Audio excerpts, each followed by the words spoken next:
তো welcome back to my channel Dolly Karmakar blog. আজকে আমি উপোস আছি, শনিবার। তো আমাদের এখানে পাড়ার মধ্যে মন্দির আছে একটা, তো মাতৃ মন্দির। সেই মন্দিরে আজকে তোমার শ্রাবণ মাসের তৃতীয় শনিবার। তো শ্রাবণ মাসের তৃতীয় শনিবারে পুজো হয়, বাৎসরিক পুজো।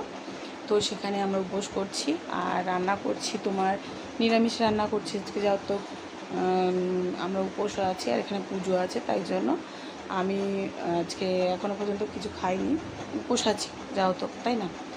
আর এতগুলো ওষুধ খেতে হয়, কী করবো সেটা বুঝতে পারছি না। তো প্রেশারের ওষুধ, সুগারের ওষুধ, তারপরে এখন এই গোটাগুলো উঠেছে, তাই জন্য তার ওষুধ সব খেতে হয়। আর কালকে রাত্রে অ্যালার্জির ওষুধ খেয়েছি, এখন প্রচণ্ড ঘুম পাচ্ছে, ঘুম একটা চোখের মধ্যে সবসময় নেশা। তো অ্যালার্জির ওষুধ দিয়েছে বন্ধুরা, এটা খেলে একটু ঝিমানি আসে, তোমরা সেটা ভালো করে জানো।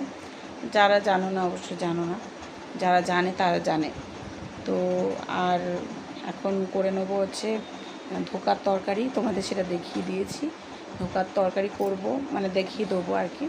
ধোকার তরকারি করব আর হচ্ছে মটর ডাল সেদ্ধ বসেছি, মটর ডাল করব, আলু মাখা করব, ব্যাস এটাই আজকে রান্না করব দুপুরবেলা। আর হয়ে গেলে তারপর তোমাদেরকে শেয়ার করবো, ঠিক আছে। তারপরে যাব মন্দিরে পুজো করতে।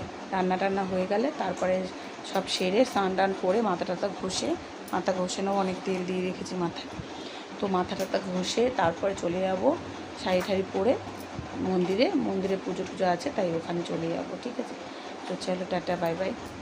আবার আসবো ফিরে, কী রান্না করছি অবশ্যই তোমাদের দেখাবো, হয়ে যাক তারপরে, ঠিক আছে। চলো, টাটা, বাই বাই। সবাই ভালো থেকো, সুস্থ থেকো, ঠিক আছে।